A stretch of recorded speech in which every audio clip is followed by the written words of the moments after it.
iRacing right now. He's got traction, he's got rid of the outside of both of them! Maloney! Oh, he's taken Anderson! Anderson's up to Oh my god! Big crash! Oh my goodness, half the field's going to get rolled! Sec's very close. These guys are want to make their way through the field very quickly. Oh, there we go! Oh no! That's massive! This is it! This is over! I can't believe this! Oh my god! God, what?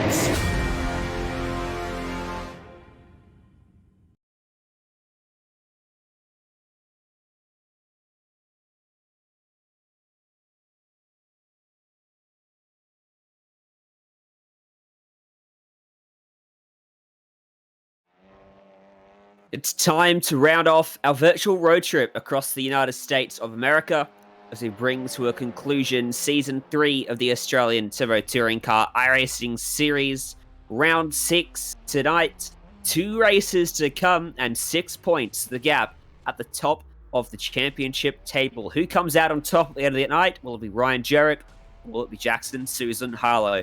Let's find out right here on Simspeed TV. My name is Ryan Jones, and alongside me, as always, do have Cameron Dance. Let's take a look at that championship picture, Cameron, because it is tight.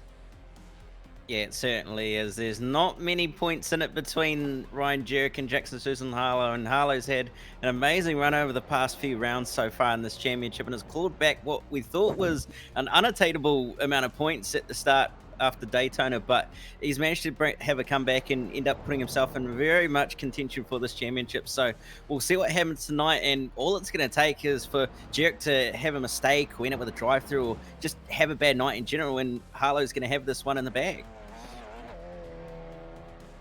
Yeah, you're exactly right. A point per position is how it works here on this series, which means that if he finishes 3 places behind him in each race, Harlow's got it. So it's very tight indeed, and qualifying is going to be a big step towards getting the deal sealed for either of these drivers. Remember, 2 qualifying sessions precede both races, and we're about halfway through our first one of the night. Jackson Susan Harlow is fastest by 0.4 of a second back to Preston. Jarrett only 4th at the moment.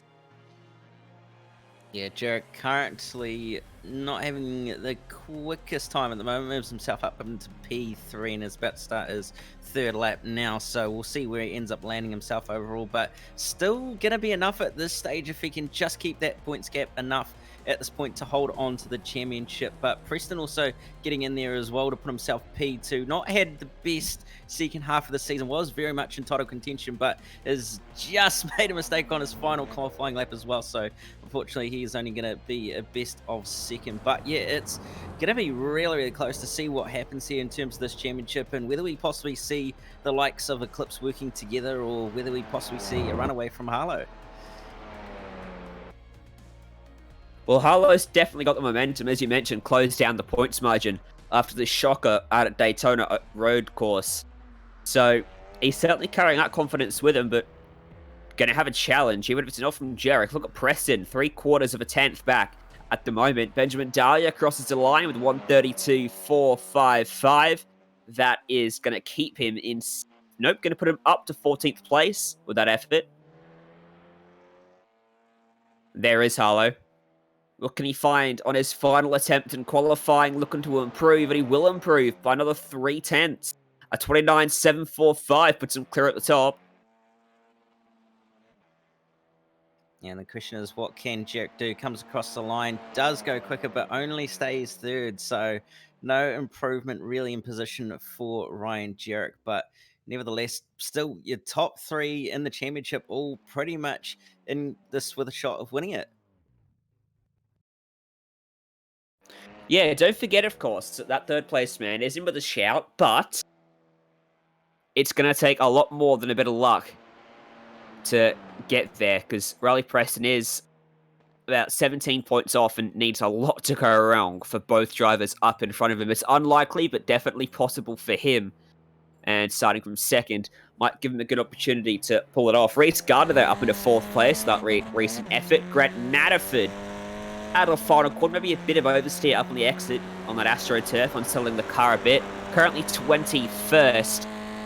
props up to 13th. Good lap. Yeah, also just seen Dean Ross move up into P6 as well, so good momentum from Dean Ross as well, considering the pace that he's had over the past few rounds. So clearly carrying a lot of pace at the moment to have the pace that he has in these last few rounds, but nevertheless, like you see, Grant Medford, a pretty solid lap to move up into P13 as well. Cavallaro at the moment, coming towards the end of his lap. Not on a lap, though. Looks like he's going quite slowly. Yes, here goes Ole Fontana, just behind him on the circuit. 24th place. Looking to find an improvement on a 133.484 out of the final quarter. That exit really is crucial because it's quite a long way down to the start-finish stripe. 32.4 improves by a second and goes up to 22nd. Yeah, still has one more lap, so we'll see what the final lap ends up being in terms of lap time. John Miller as well, about to complete his final lap, improves and goes up inside the top 10 as well. So good lap from Miller to get inside that top 10. Mizomo comes across the line, is going to start his first lap. That's actually not going to be a registered lap at the end, so Mizomo is actually not going to get a lap in here. No, you're right. So that's a big mistake from him. He'll have to work his way through the pack pretty late on in this one. Of course, it's only a 10-minute sprint race to open up the account. Ole Fontana's not going to get her final lap in either. And in fact, most of our front-running drivers have finished off. And look at the margin that Harlow's got. Almost 4/10 to Preston, half a second of Jarek, a second plus back to Dean Ross and the rest of the field from 6th on back. So he is showing some ominous pace, and Ryan Jarrett's going to be very careful he doesn't slip up in this sprint. In fact, Fontana might get there. Going to be close. Yeah, it's going to be very close. There's about 15 seconds on the clock now. And Can he get there? if it does get there, it's going to be very, very close. They'll get there with just enough time left on the clock. 7 seconds left on the clock, and it does not improve though. That's a shame. Sperry and Mizomo, the two drivers that did not... Sorry, Mizomo didn't set a time. Sperry did, but he will start just in front of him. Here's how they line up then, from the front to the back for this one. Jackson Harlow on the pole, Preston from second. Look out for Jarek and Gardner on row 2. Kobe Williams and Dean Ross lining up from 5th and 6th. Martin Turner, Will Newell occupy row 4. Mia Ott and John Miller running out your top 10. Outside the top 10 on row 6 will be Sam Ross and Michael Yep, Dylan DeBono and Grant Medford on row 7. Row 8, Mario Vartanian and Ashley Norman. Row 9 will be Scott Fountain and Joshua Cavallaro, and Hamish Clund and Scott Has on row 10, rounding up the top 20. 21st and 22nd, Benjamin Dahlia, Ole Fontana, Matthew Spencer, Sebastian Murray Wesberg, Ara Fellberg, Jake Sperry, Simon Mizomo make up your 27-car field set to race around here. Mazda Raceway, or sorry, WeatherTech Raceway, Laguna, Seca. Current track temp is 34 degrees, so maybe a little bit hotter than some of them would have been wanting out there. May force a few extra mistakes from some of these drivers. This is a track that often provides very close racing, especially in these cars. Slipstream does play a big factor around this place, especially right up to the corkscrew. Can provide a lot of drama as you close up into a quarter that must be taken single file 90% of the time. There's the starting grid. Harlow and Preston and Jarek, the top 3. That's your fight. That's your fight, sorry, for the championship off the top 3 spots. This launch going to be one of the most crucial of the season for Harlow. He has to win this race to give himself a chance. Jarek needs to stay out of trouble. Preston needs a miracle. Up on the gantry, they're going to see those 5 red lights blazing as they make themselves gas off this starting grid. The red lights make way, and we're underway. Very even start from your top 3. Harlow, the best of them, though. Preston slots down into second. ahead of Jarek, and then Gardner having to defend from Dean Ross. Yeah, it's all very compact, and a few off it in the background as well. Michael Yip, Sam Ross, John Miller all off in turn 1 as well. Everybody else sorting themselves out further back, and it's a little bit messy, but out the front of the field, Preston's still doing a very, very good job at holding off Ryan Jarek at the moment, who's still trying to find a way on by Reese Gunn, also right behind them now at the moment, and Dean Ross isn't too far behind either. Look at Jarek up the inside of Preston. That was almost contact between them, as he still has the overlap now down towards turn 7.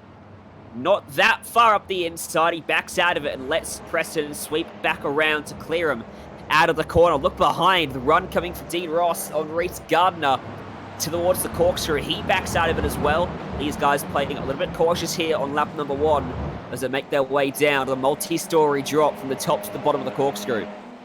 Harlow's lead about a second now, Cameron. Yeah, very, very good start by Harlow to get the gap that he has managed to get, but sounds like someone is indeed receiving a penalty by the sounds of it, so not going to be too ideal for the person receiving the penalty, but nevertheless, a battle for just inside that top 5, very, very compact and very tight. Not what Jarek wants, to have a stack of cars lined up behind him. Remember, I said at the top of the show, if he finishes 3 spots behind Harlow in each race, he's probably going to lose out on the championship fight. So he really needs to make sure he doesn't cost himself here, put himself on the back foot. It was Dylan DeBono that got the penalty, by the way, further back in the field. He's down on pit lane, serving as drive-through now.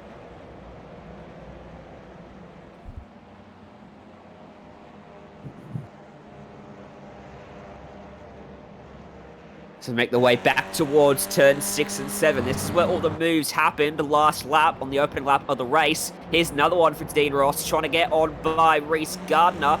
Remember, he had to run out of turn 7 on the first lap, but he pulled out of it heading into the corkscrew. And he's probably going to be too far back again this time by, unless there's a mistake for Gardner, which there is. He grabs the dirt on the outside, and Kobe Williams going to give a bump draft to the back of Dean Ross. That really helps him out. Onto the brakes they go, side by side, into the corkscrew. Gardner slides, cuts the track. Williams cuts it as well. They end up full wide on the exit of the corner. That was close. And Martin Turner props out in front, ahead of Williams, and Mia Ott capitalizes too. Gardner loses 4 spots there. Yeah, not too ideal for Reese there. He won't be too happy with himself to end up having that mistake. And Kobe Williams slowing down a lot, possibly slow down at... He'll have one too. I think.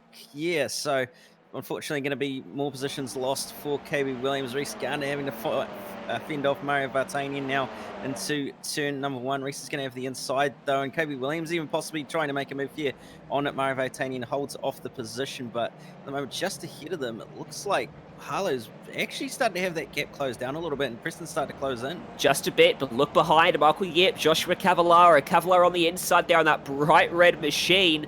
A bit of contact door-to-door edges Yip out into the dirt, and that allows Dahlia and Norman to slide on by him, so he loses a couple spots for his troubles there on the outside of Cavallaro.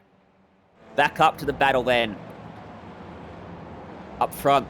We'll look back from Harlow and have a look at the visual representation of the margin. Back to Riley Preston, 3/4 of a second.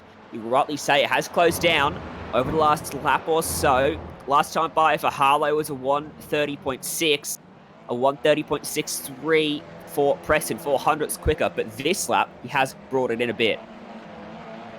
Certainly has brought it in a little bit, has Preston, but it's not long to go left in this race. It's just over 5.5 minutes, so he's got to try and get a little bit of extra pace out of the car if he possibly can at this point. And Harlow hasn't actually set a representative best time either, so we'll yet to see what his actual true pace is, but nevertheless we'll continue to watch this battle between Preston and Harlow and see whether Preston can just try to edge that gap ever so slightly closer. But further back, that battle's still going on at the moment, and Ott's starting to actually close that gap back to Martin Turner, and then just further back it's really heating up between Dahlia and also Norman. Preston made a mistake out of the final corner, cost him a chunk of time. Ryan Jarek actually went fastest on that lap in 3rd place, is behind them. Side by side, that looks like You know, I don't know who that looks like. It's one of the Eclipse cars challenging someone for 14th place. There you go. Scott Hasler and Michael Yip. So Yip still trying to recover from that off track out there at turn 3. We'll go back to the battle with Ott and Martin Turner because this one is very close. About 6 seconds off the race lead, these two, but fighting for a top 5 spot. Yeah, Turner having to work as hard as he possibly can to try and hold off Mia Ott, who's really charging at the moment to try and get some good points. Currently sitting at P6 as well in this race, so going to be a nice points haul for Mia Ott considering where she is in the championship. But Martin Turner doing a really good job holding on to this position at the moment for this final top 5 spot.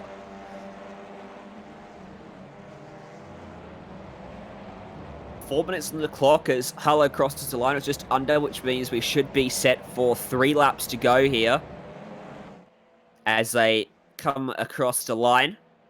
So a few attempts left for Mia Ott to try and get by as Harlow puts in the fastest lap of the race of 1:29.996, extends his margin now to 1.1 seconds. Yeah, so Harlow's started to put the foot down a little bit here, and Vartanian has been disqualified for some reason.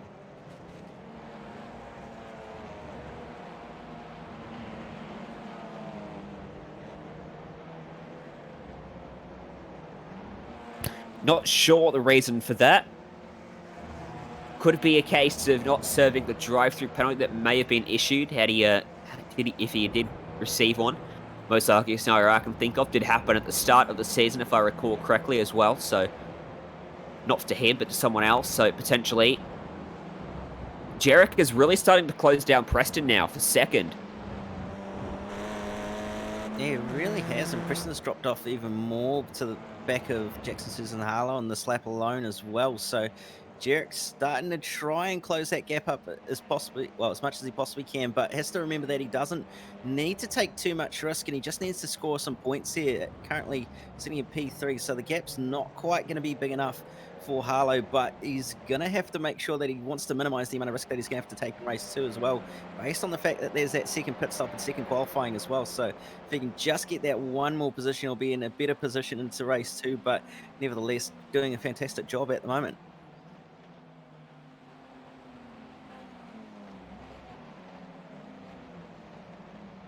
Martin Turner's found a turn of pace. Wow, I hate myself for that one. It wasn't even intentional. And he's pulled away from Mia Ott and closing in on Dean Ross. Yeah, he actually pretty much was 4/10 quicker than Dean Ross that last time by, so clearly quite a bit of pace in Turner's car at the moment. So we'll see if he can try and close that gap up to Dean Ross in these next few laps. Not going to be too much longer in this race. It should be a white flag next time by, so not going to have too much left to try and get the move done, but he'll give it everything he possibly can, that's for sure.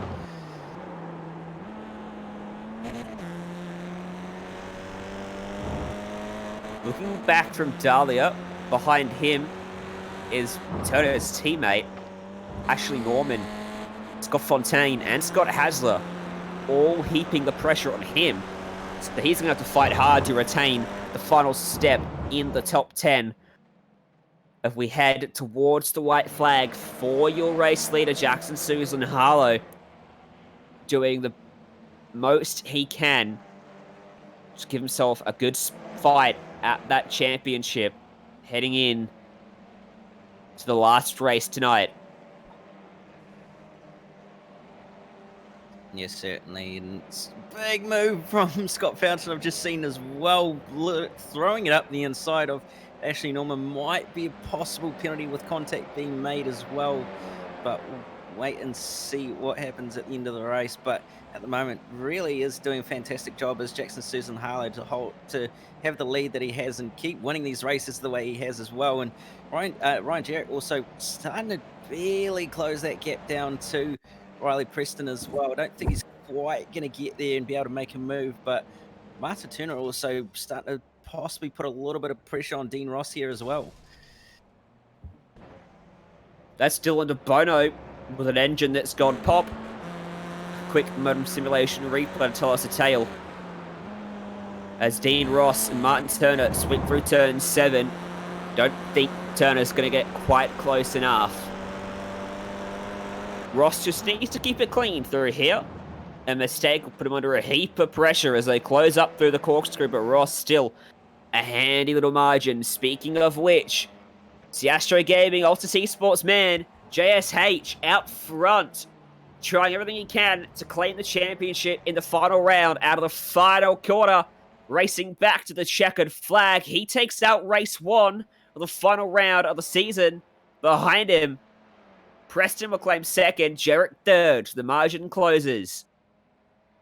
Yeah, it certainly does. The final corner between Benjamin Daly and Joshua Cavallaro. Side-by-side contact between the two of them. Scott Fountain is not quite going to get the run to the line, and Cavallaro is just going to pip him, but Daly is going to hold on to get 9th place at the line. Contact between the two as they come across the line, but there's a pack behind, and they're all racing for position. Mazoma's just going to miss out on getting it by Will Neal, who'll hold on for 18th, but what a race to the line that was.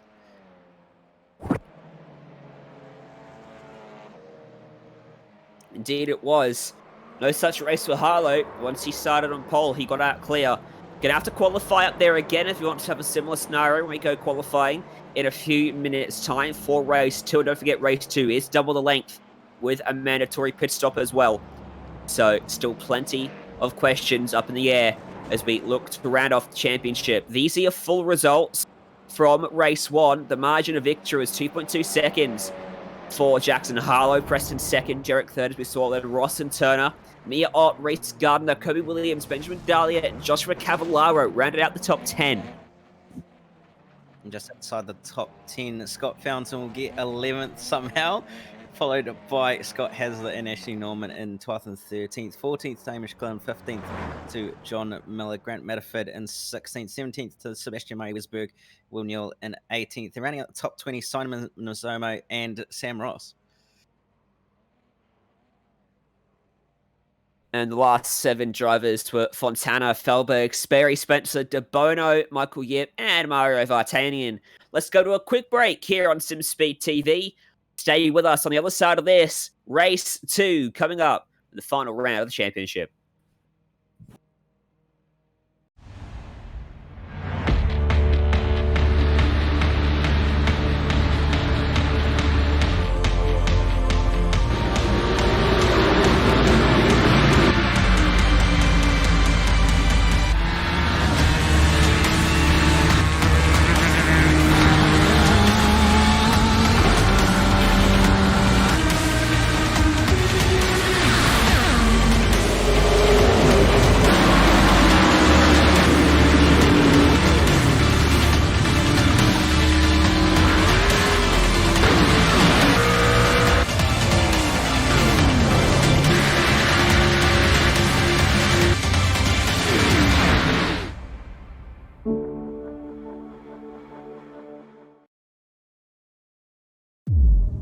iRacing, you wanted the best, you got them 4 abreast, often imitated, never duplicated, the greatest show on dirt, the world of outlaw.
Welcome back to our coverage of the Australian Turbo Touring Car iRacing Series. Final round of championship, and the margin now has closed down to about 4 points between them.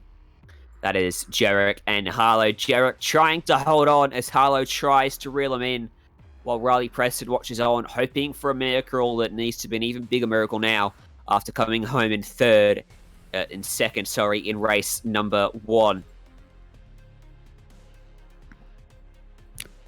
Yes, certainly. It's going to be an interesting race too to see what happens here. And obviously that small points gap between Jarek and Harlow is really going to... It's only going to take a small mistake and it'll be all over for Jarek or Harlow. And the other will end up victorious. So it's going to be really, really interesting to see who comes out on top with this one. And whether we end up crowning an Altus Esports driver or we end up crowning an Eclipse Simsports driver, it's going to be just all about making sure no one makes mistakes at the end of the day.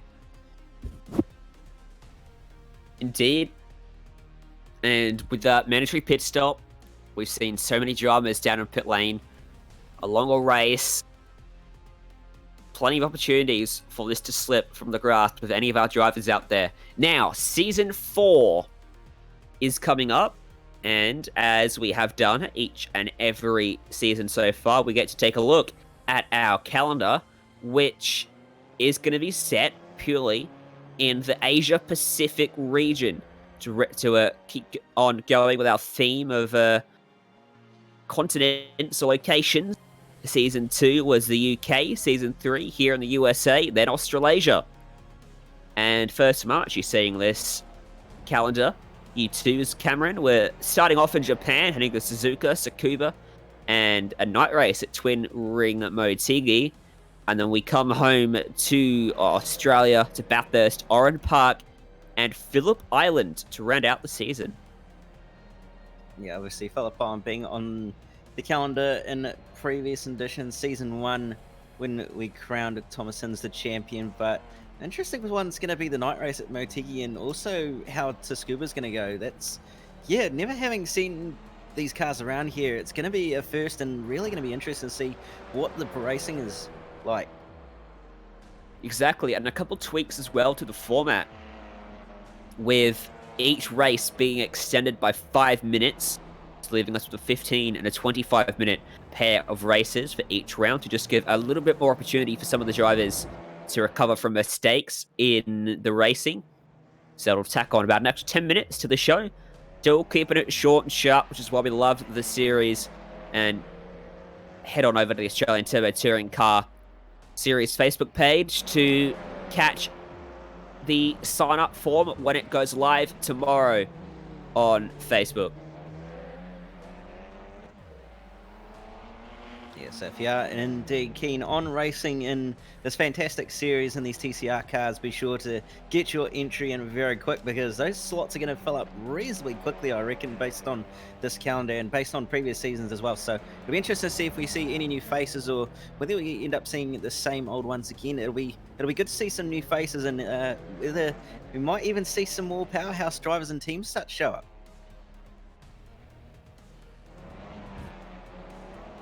Indeed, limited to 50 drivers for field to get in fast. Thank you as well to all of our sponsors who've made this season possible. RSW Graphics, Apex Imagery, RMS Race Management Service, and, of course, Infinity. And, of course, RF Felberg, who sets up and runs the series by himself, does a fantastic job of it. And I'm sure Season 4 is going to provide just as much action as the first 3, because every single season so far, the championships come right down to the final race of the season. This one's no different. 4 points. And it all begins with qualifying race number 2 here right now as it gets itself underway. Going to be crucial for our championship contenders to keep themselves towards a pointy end and not get bogged down in the middle of the field. Yes, certainly. They're going to need to qualify well and make sure they qualify up inside at least that top 4, if not top 5, just so they ensure that they don't end up in any of the carnage that might ensue in the mid-pack or back of the field. And like we saw in previous rounds, if you end up qualifying badly, you can suffer quite a bit, as overtaking obviously a little bit hard to do, especially around here, and you can't really afford to make any mistakes as well and drop a wheel off in this sort of track where there's pretty much dirt either side. So it's going to be really, really important to qualify well here, and we'll see what happens in the next few minutes. There is a couple of announcements coming up on Simspeed TV as well, neither of which we can divulge information to you about just yet. But stay tuned to our social media, especially so on Facebook, to stay up to date with all of our info coming forward. Some exciting things happening here on Simspeed. The weather as well for qualifying in this race. A little bit later on in the day, it's 5 to 7 in sim time. So the track's cooled down a lot, and the sun is starting to dip behind the horizon at the moment too. So it can be a bit of a different track out there for them. Yeah, 24-degree track temp rather than what we saw in the 30s in the first race. So going to be a lot more grip, a lot more potential to possibly make a mistake from just pushing that a little bit harder. So we'll see what happens nevertheless. But yeah, going to be really, really not all that much difference in terms of tyre wear here in the second race. So it's going to really just be about outright pace and just pushing as hard as you possibly can. Obviously, the cooler conditions not really going to wear the tyres out too quickly like we've seen in previous races when it's been nice and warm. But yeah, we'll see what happens in terms of pit stop strategy and whether we might see the undercut work or not.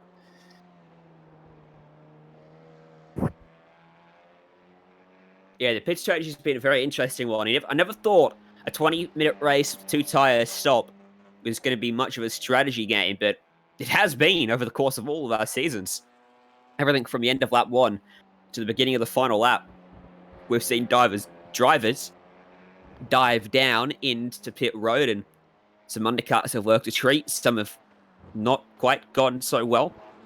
And in these cool track temps, I don't think an undercut is going to actually be too beneficial to the drivers. So that's going to be an interesting point to mull over. It's going to be all about track position, I dare say.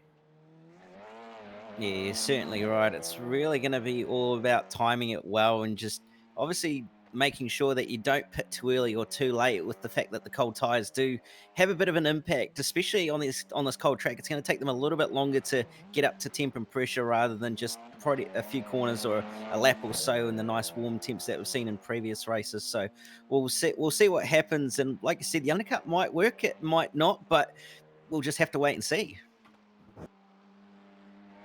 First lap times coming down on the board now, and of course it is Harlow fastest again. Ahead of Preston and Jarek, it's the usual 3 Musketeers up at the top of the sheets. Will Neal, 4th. Good opening account for him. Dylan DeBono, John Miller up there as well. Simon Mizoma looks like he's actually going to set a lap time because he is out there on the track. Matthew Spencer looking to put down a marker as well. Let's go see if we can find someone who's about to begin a lap.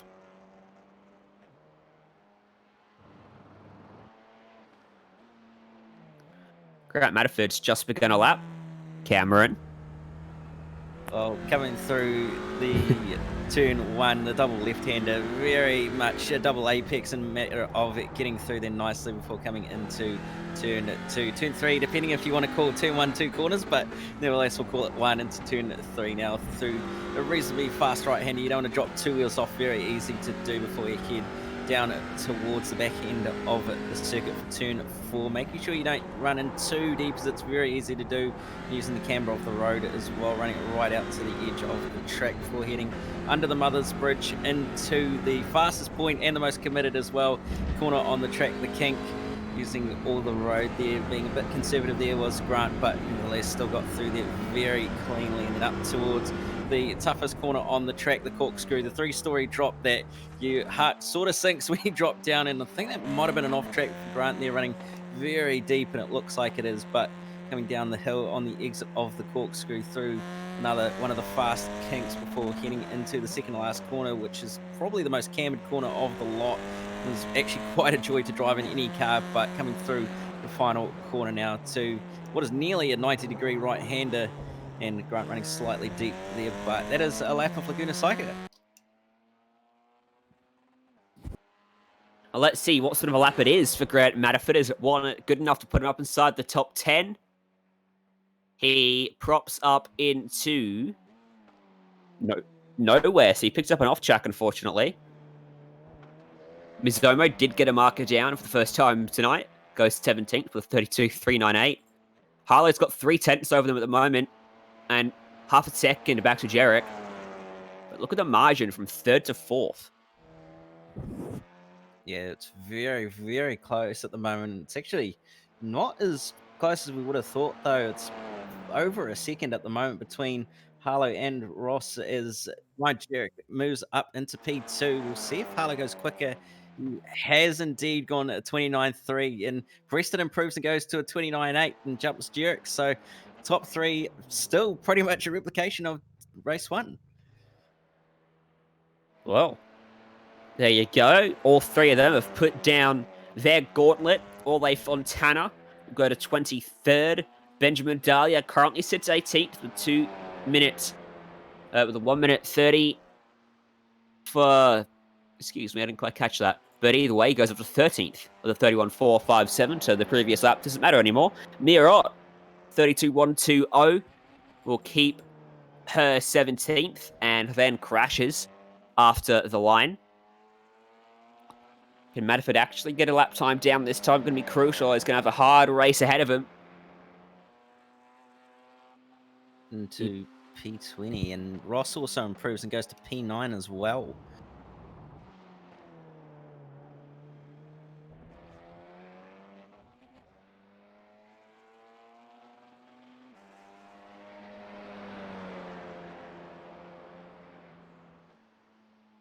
Cavallara's just come across the line and gone into P13 by the looks of it as well.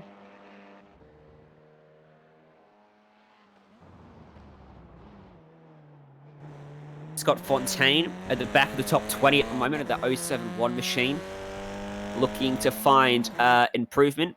Unfortunately, it's not going to come for him, so he will start from that spot at the very best. Good job from John Miller up in 5th place as well.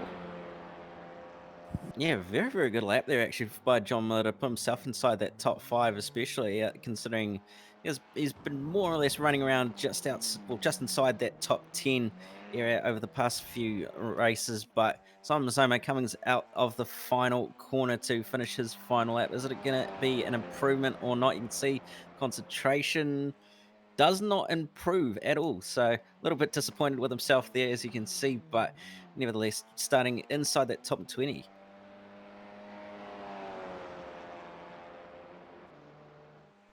Dean Ross, 130.632, goes up to 5th place, knocks off John D. Miller. A scrap for 4th on back has been fantastic all season long. Gardner and Ross have been up there all season, and good to see Miller mixing it now as well. Cavallaro has to bring it down to pit lane, unfortunately. Fontaine's on his 5th lap here, and still hasn't managed a time good enough for a top 20 position, even if it wouldn't count at this point now. Now, see if Fontana can indeed improve on a 25th position at the moment in the 33.1.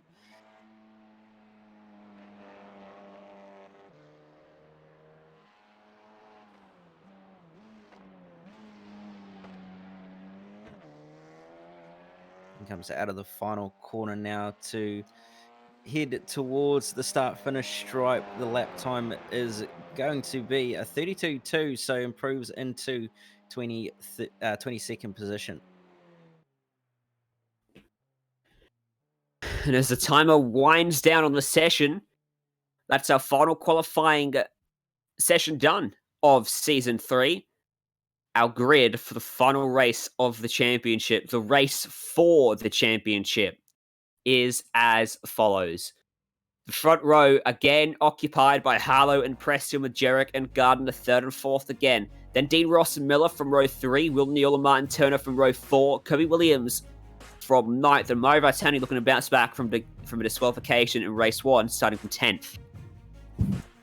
Row 6 going to be Dylan DeBono and Michael Yep. Row 7, Joshua Cavallaro and Benjamin Dahlia. Row just inside the top 15 and 16, Grant Manaford and Hamish Cleland, Scott Hazlitt and Sam Ross, followed by Mia and Simon Mazomo rounding out the top 20.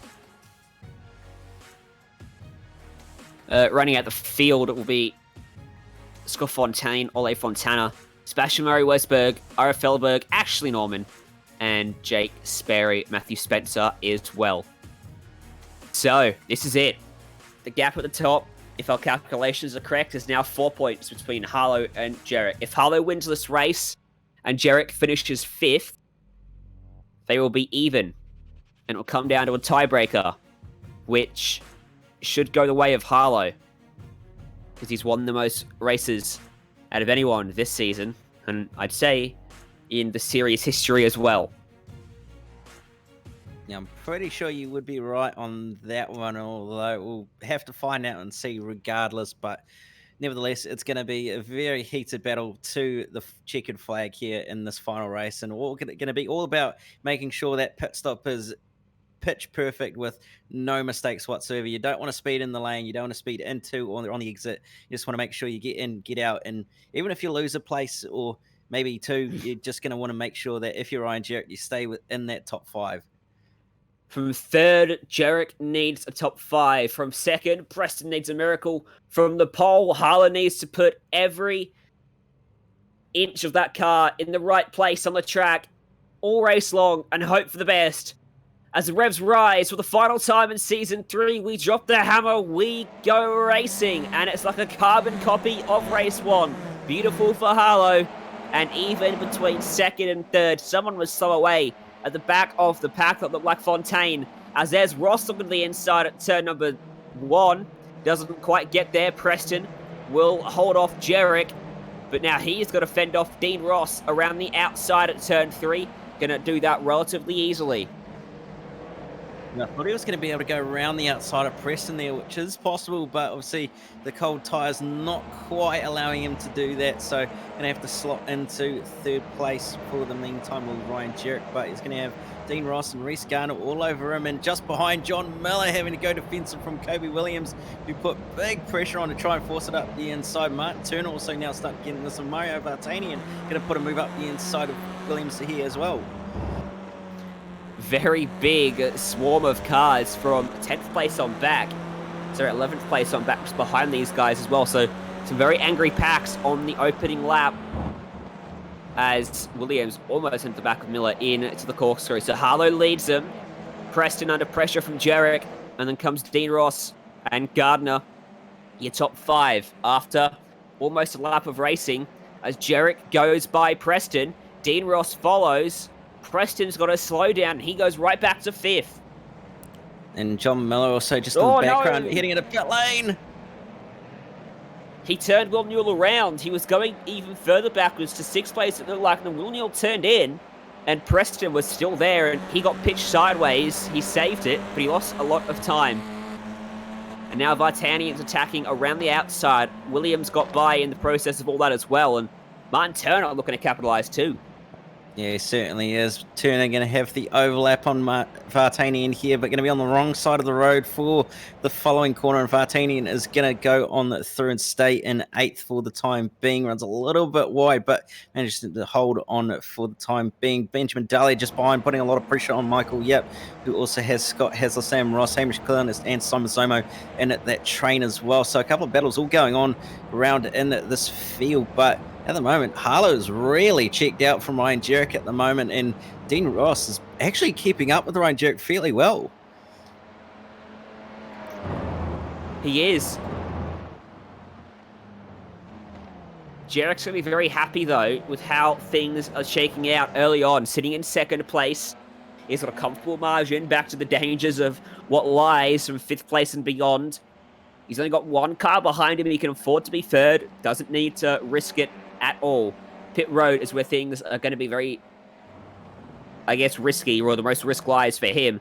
As Scott Hasler has to take to the dirt and the gravel through the corkscrew. As we take a look at the replay here, through turn 7, in behind Benjamin Dahlia, and in front of Ross. He looks to the outside of the corkscrew. That's brave. Indeed it is, but we got hit just from a bit of behind. contact between himself and Sam Ross, unfortunately.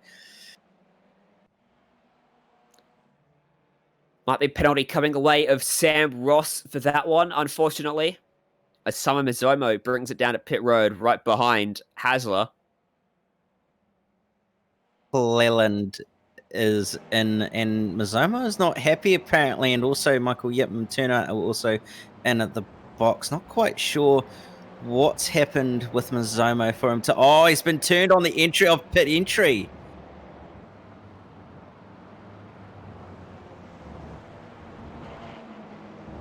Actually, no, he hasn't been turned. He's done that all on his own. He's gone in too deep and ended up hitting the pit wall before being run into by Hamish Cleland. Yeah, he will be very disappointed with that. Dean Ross was the fastest car on the track last time by. Definitely being held up by Jarek now. Final race of a championship, always being some crazy stuff. Never ceases to amaze what can happen in terms of drama involving a championship leader in the final race. And a faster car challenging him at the moment, Ryan Jarek. Maybe it's better if he just rolls off and lets him go here, down at the Andretti hairpin. Let's see, as Ross closes into the slipstream, into the braking zone, he sits line of stern with him. Yeah, not quite going to be close enough to make a move as Dean Ross at this stage, but definitely going to crack on and try and get a move done at some point if he possibly can. Not going to let this one go too easy. And if I am not mistaken, if he keeps going the way he is, it'll be his first podium at this point as well for Dean Ross in the series. So he'll be definitely happy to try and get the result that he's on for at this point in time. But at the moment, Preston's really fallen back down the order at the moment. He did get a second slowdown at the corkscrew on lap 2 as well. So he's all the way down in 8th and having to try and find a way past Mario Vartanian. I think it's just safe to say that championship is now well and truly out of sight for him. Unfortunately, he'll have to come back bigger, better and stronger for season 4. We head to Australasia, Japan and Australia hosting the venues for next season. 14 minutes left on the clock. Still no one from the top few drivers have pitted.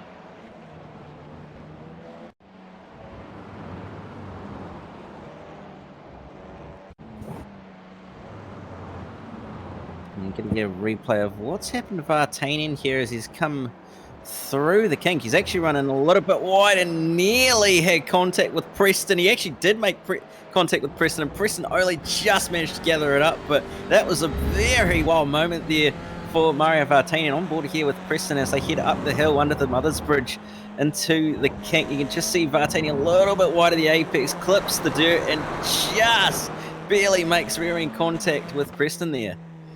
Wow. Very lucky or unlucky, depending on how you want to look at that one there, for Riley Preston. So now finds himself in 7th place. Harlow just went purple out there, extending his margin to 2.6 seconds out at the front. Jarek starting to pull away from Dean Ross. There's about 7 tenths between them. He's starting to look more and more comfortable as he settles in to the second and final race of the night. 20 seconds covering our top 10. So a massive spread already across the field. A few drivers have already pitted, and they sit a little bit further down the order. There is one of them coming out of pit road. That Vartanian? That was Vartanian, yeah. There's Miller, who is the first car that has pitted, running up in 18th place at the moment.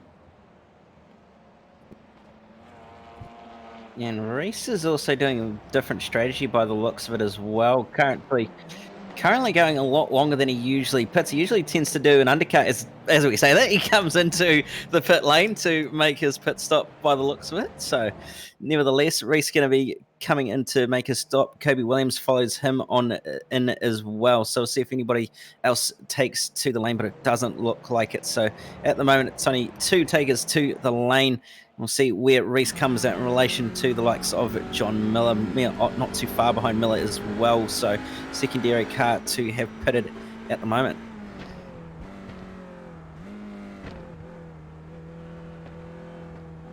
Matterford lurking the rearview mirror of Sam Ross here. Still a comfortable margin between them at the moment, but that could close down in a few moments' time. Now 20 past 7 in sim time, so the track's getting consistently cooler out there. Lap times are quicker than they were in race 1. drivers able to push the limits a little bit more than they were in that first one. 24 degrees, as you can see there. 9 degrees cooler than first race. Estimated to go 14 laps here, which means we're coming up at about halfway as we reach halfway in terms of time as well. Will Newell challenging Riley Preston here for 4th. Yeah, Will didn't have that too good of a good run in the last few rounds. Obviously, he hasn't really had too good of results, but nevertheless, doing a really good job actually holding on to Riley Preston here at the moment. So we'll see whether he can hold on for a few more laps and what happens when the pit stops come into it all. But nevertheless, doing a fantastic job to hold on to the back of that ERT machine.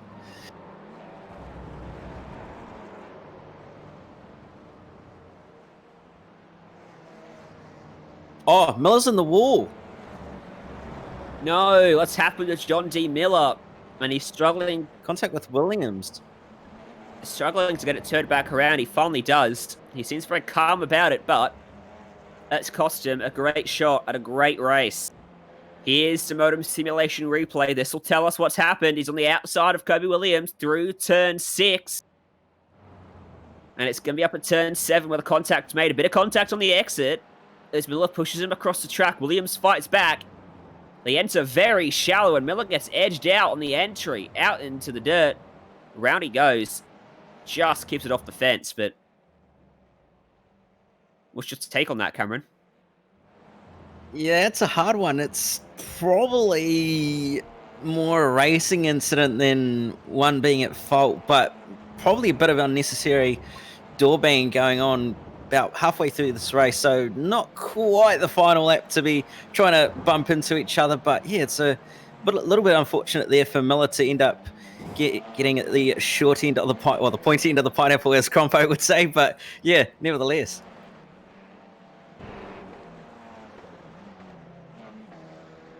Under 10 minutes remain in this one. There's Zara Felberg up into 13th place, out of Jake Sperry in 14th. That's a driver that it's definitely not pitted to be that far up the order at the moment. These are the two drivers that always pit at the very end of the race, don't they? They do the opposite to Reese Garden normally. Now, Sperry always wants to be able to try and lead a lap as much as he possibly can. Just say he can say that he has done it, but we'll see what happens in this round for Sperry, whether he can get that magical 1 lap lead or whether he's going to have to suffice with not having led a lap in this round. And Sam Ross has been given a drive-through penalty. I'm going to guess that would have been with the incident early on at the corkscrew. So he serves that, falls back to outside of the top 10. There's Miarot challenging Kobe Williams, looking for a late lunge up at turn 2. Williams a little bit wide to the middle of the corner. Ott was going to go for the move, but just pulled out of it. And who's that coming out of pit road just up in front of us? Will Newell. And Scott Fountain has also come out of the pit lane. So Fonte has finished his pit stop, but Will Newell currently fending off the car of Kobe Williams. Williams going to look to the inside as Newell goes defensive. A little bit of a wiggle there from Newell, but now Mia Ott going to look up the inside of Williams as they head up towards the kink and not quite going to have enough of a run to get Will Newell, but very, very good move by Mia Ott to read what was happening ahead, and now is going to be on the charge to try and find a way on by Will Newell. Yeah, as they rise up the hill to the corkscrew, he'll close in, thanks to she'll close in the slipstream to the back of Newell, but not quite going to be close enough on this lap. There's first, second, and third, all down on pit road. Harlow drops off the Jackson, goes. Jarrett follows suit, and Preston will come out in third as Williams dives to the lane. That'll be for a drive-through. Yeah, that will be for a drive-through as Mia Ott racing Will Newell down at the front straight into turn number 1. Ott going to be on the inside for turn number 1 here as they head down. Oh, nearly contact between the two of them, and Will Newell has to take evasive action and big under and over by Will Newell. So great move there by him to get back up the inside, but Mia Ott's going to give him a little bit of a bump as well into turn number 2, and Ott will just hold on to that and looking at it, I've just seen Reese Garner has indeed jumped Riley Preston. That was great racecraft from Newell there and trying to defend that. Unfortunately, it doesn't quite work out. And you're right. Preston's been jumped. And Gardner up onto the final step of the podium. Yeah, it'll be interesting to see where Reese ends up in relation to where Dean Ross is, because remember, Dean was running in P3 before the pit stops happened for the leaders, so we'll see what happens between those two and whether Reese ends up on the podium or whether he's going to have to try and fight with Dean Ross. But nevertheless, that battle between Mia Ott and Co is really going down. Now Dylan DeBono trying to find a way on by Simon Mazomo as they head up towards the corkscrew.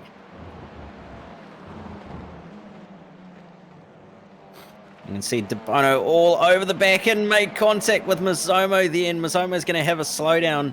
And dare I say it, DeBono was probably going to get a penalty for that, and Cleland's probably going to get the position off Mazomo as well. DeBono actually redressing as well. Might escape a penalty as a result of that, and Mazomo made a massive mistake before that. As you see on the replay, that the contact was made right there. And just tried to carry too much speed in behind Mazomo, unfortunately. And that was a mistake from Mazomo. That thing was almost spinning out of turn number 7. Yeah, just barely clipped the dirt on the exit and barely just managed to hold onto it. So unfortunate that the contact ended up happening, but Dean Ross now in pit lane, so this is going to be the interesting part of where does Reese Garner come out in all of this, and where does Dean Ross come out of it as well, as Harlow still coming through the final 2 corners, so we'll see what happens here. Oh, wow. I think Ryan Jarrett needs a replay because his life just flashed before his eyes as he navigated his way by Ira Feldberg, who spun on the outside of the racetrack and missed him by about the length of a bumper. Take a look at this. This was so close to championship ending. This won't tell us quite how close it was. You see Feldberg out on the outside, gets the gravel and then spins and almost cleaned up the right rear of Jarek. That was incredibly close. You could see that the car was starting to pivot towards Jerk, and that could have very much ended very, very badly for Ryan Jerk, and could have been championship over, like you said. So, bit of lady luck playing it into Jerk's hands there very much. But Dean Ross is in P2. Well, that slipped us by, didn't it? He found some big pace out there, and he's jumped Jarek after challenging him. He was 2 seconds quicker in the lane, and I puts Jarek back to 3rd. So Dean Ross, fantastic drive. He was very fast last week looking for his first podium. He had a mistake on pit road, didn't he? But things going the other way this time.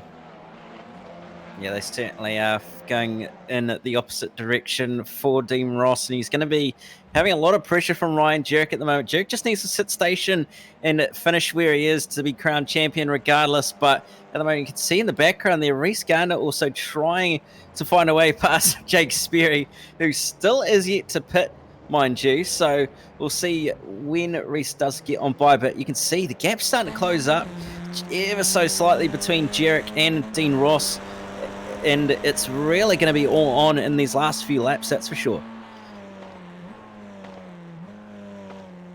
Jarek's just going to be a little bit careful. He doesn't make a mistake in trying to get by him, because he has got to think of that big picture that he's got one hand on at the moment, one hand on that trophy. He's showing him in 4th, but he is 3rd once Matt pit, so he's got 2 spots up his sleeve before things get a bit tight for him. Reese Gardner 4 seconds back in provisional 4th place, and then a big margin back to Preston, who is provisionally 5th place at the moment.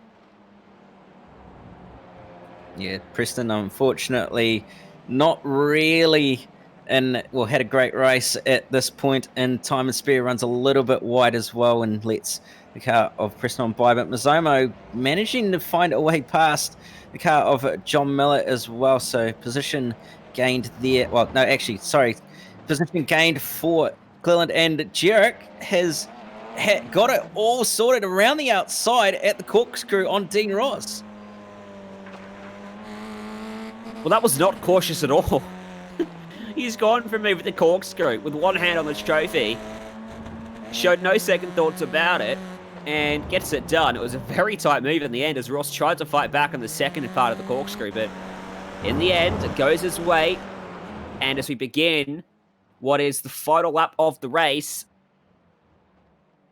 look how close it was right there. If Ross had gone just a meter deeper, there'd have been contact, potentially a spun Eclipse car. Thankfully, it was clean all the way through. Yeah, certainly a great move by Ryan Jerk to get on through, and very lucky that, like you said, Dean Ross didn't actually keep the throttle in that little bit longer and end up pushing wide into Jerk on the exit when he ran a little bit deep. So very, very lucky. But everyone has indeed pitted, and it won't be too long. Potentially the last lap for Jackson Susan Harlow. So the trophy is indeed getting closer and closer for Ryan Jerk at this point. But the win is getting ever so closer for Jackson Susan Harlow to make it, I believe, 3 rounds in a row that he has won. He's won a race. Either way, he's clean swept plenty of rounds. He had 2 poor rounds after being taken out at Daytona and then didn't quite bounce back particularly strong the next round, I don't think. But either way, got to feel a bit sorry for him because other than Daytona, a flawless season pretty much for him.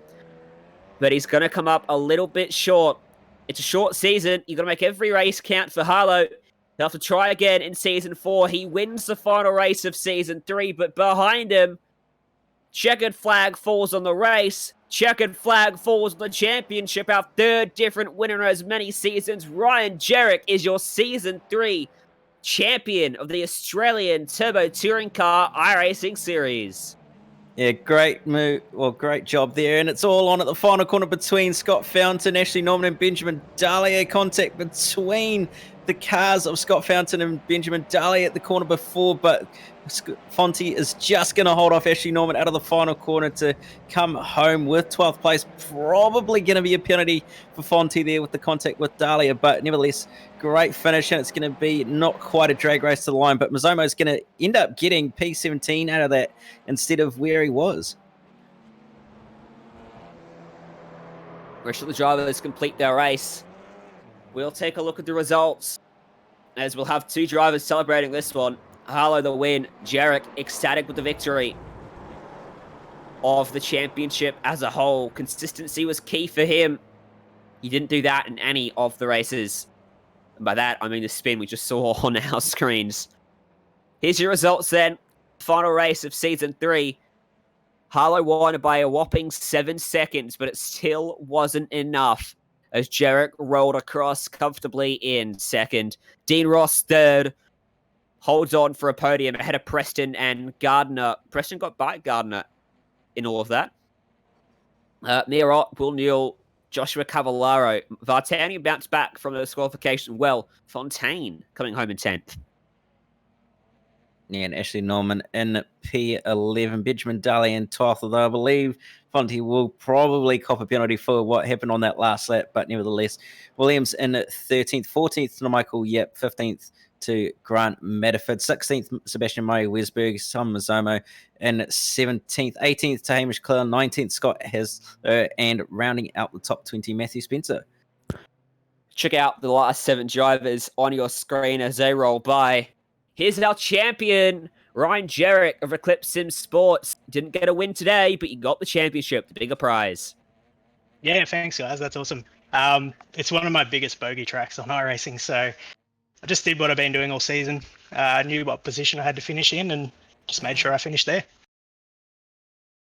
Well, I was saying you were going to be very cautious and all this and all that, and then you went for a move on Dean Ross to the corkscrew with a couple laps remaining. What's the mindset there? His tyres were still coming up to temperature, so the move seemed fairly easy. Yeah, I was a little bit scared there, but glad it paid off. Yeah, it was pretty close, and must have had your heart in your mouth for a second or two, trying to get by Ira Felberg at one point, and he spun right next to you. Yes, I saw him on the side coming straight in towards my car, and the nerves went up a little bit there. I'm glad to have survived that one.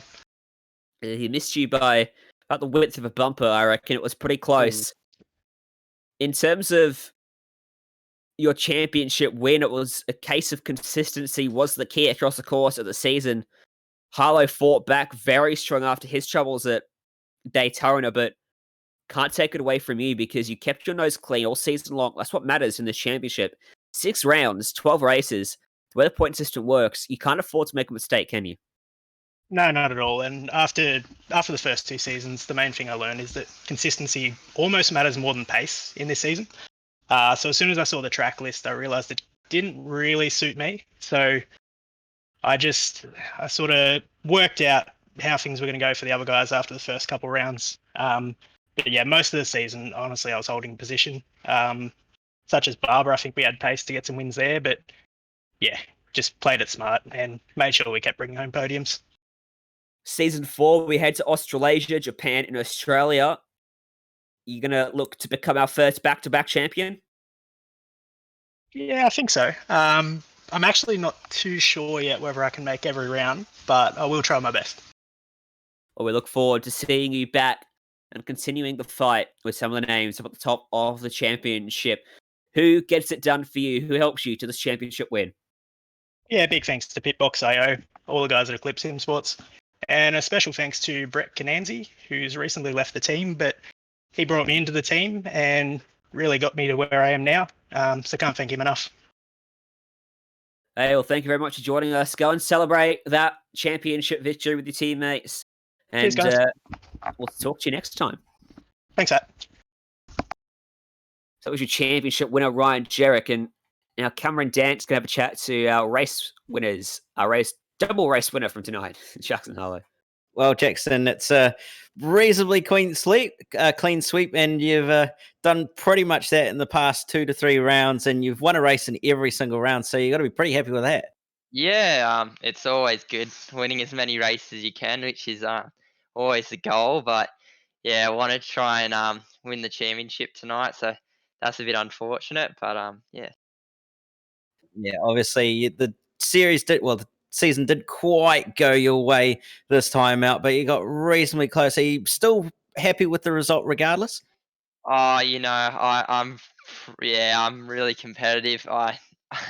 When I go in a race, I have to throw everything at it to get the win. If I don't get the win, I'm always there trying to figure out what I could have done better, and always got that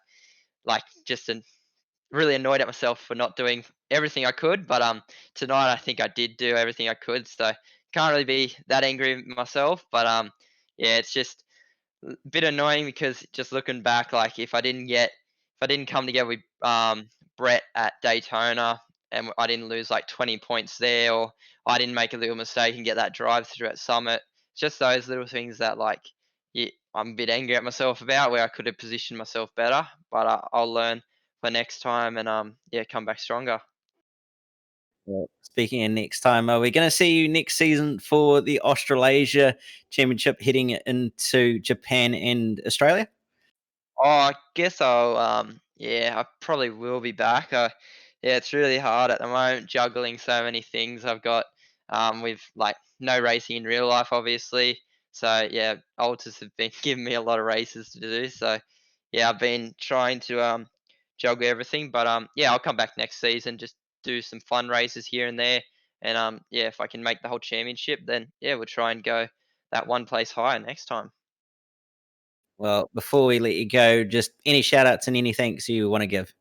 Yeah, just a big thanks to the Chiefs, Logitech G, Astro Game, Modem Simulation, Cube Control, all the boys at Altus, and my dad who's in hospital who's watching along. I hope he enjoyed it, and yeah, hope I gave him something to be happy about. Well, there you have it, Ryan, and all the best for your dad, Jackson. But I do believe you are standing by with the first time podium finisher, Dean Ross. How presumptuous of you. But I am. Dean Ross joins us. And, well, are we correct? Is it your first podium here on the Touring Car Series? No, I've got a couple of seasons, so yeah, getting there, getting a bit more consistent, which is good. So still nowhere near Jackson, and Ryan makes a fool of me sometimes, so yeah, got a bit of work to do. Hey, there's still next season. We head to Australasia. In terms of your race today, you were challenging Jarek pretty early on in race 2. You fell off a bit, but the pit stop phase was fantastic for you. Yeah, it was probably 2 or 3 weeks ago. I spent a lot of time just hitting the marks in the pit stop to really nail it, and I think I pulled it off tonight, which was good. The problem was I only took rear tyres, so to try and avoid that cold tyre lapse, but it didn't pay off in the end. He had better tyres and just drove past me. So hopefully we'll have that for next season. But yeah, we'll keep. In terms of your consistency, we spoke to Jarek, and he was saying our consistency is key for this championship because you can't make a mistake in any of the races if you want to bring home the title, withstanding some crazy happenings throughout the course of the season. Heading into season 4, how much of an improvement do you think you might need to find to put yourself in the picture to consistently challenge all those podiums? Honestly, I don't think I need to do a lot other than turn up. The last 2 seasons, I've missed a round completely. The first season for technical gremlins and the second season for other commitments. And if I can just turn up to all the rounds, I think, I'm pretty good at avoiding the drama at the start and just, keep nailing what I'm doing and hopefully be up there at the end. Well, I suppose we'll see you back. Have you had a chance to have a look at the calendar yet for season 4? No, I haven't, but I was talking with Sam, a teammate, just before this race, and I said it's probably going to be Australasia. We've done the US, we've done the UK, it's got to be Australasia. So I assume it's my favourite track on park, and the other 2, and probably Yokoyama maybe. Hopefully it's not Suzuka. Season opens at Suzuka. Oh. Tsukuba, Twin Ring Motegi, and then Bathurst Darwin Park, Phillip Island. So you've answered my next question. What are you most looking forward to? Oran Park. So a good calendar for you then, and best of luck moving forward that season. Maybe you can start challenging for some regular podiums out here. And who are the people that help you get it done and the sponsors you want to thank? Yeah, no, so we don't really have any sponsors. Tyler from Apex Imagery has helped us out with a couple of logos and that. Happy to flaunt what he's doing. He does a great job, and Sam does our paint. So that's pretty much it at the moment. All right, well, thank you very much for joining us, and best of luck for season 4. No worries, thanks guys.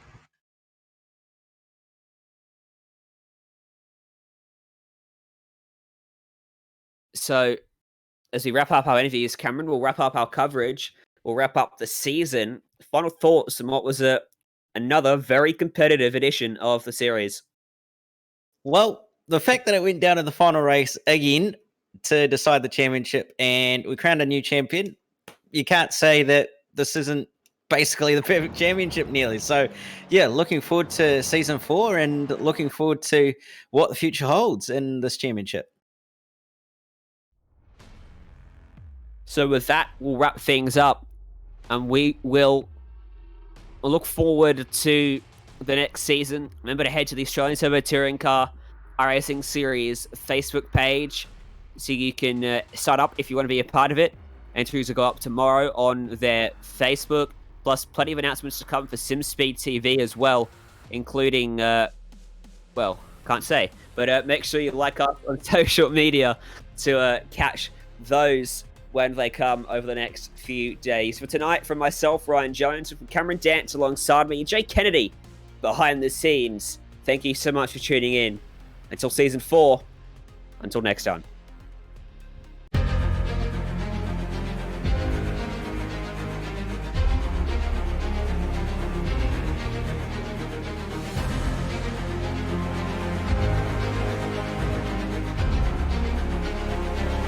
This is fantastic. This is GT racing right now. He's got traction. He's got everything outside of both of them. Maloney. Oh, he's taking Anderson. Anderson's up top. Oh my God. Oh. Big crash. Oh my goodness. Half the field's going to get rolled. It's very close. These guys are want to make their way through the field very quickly. Oh, there we go. Oh no. That's massive. This is it. This is over. I can't believe this. Oh my God. God, what?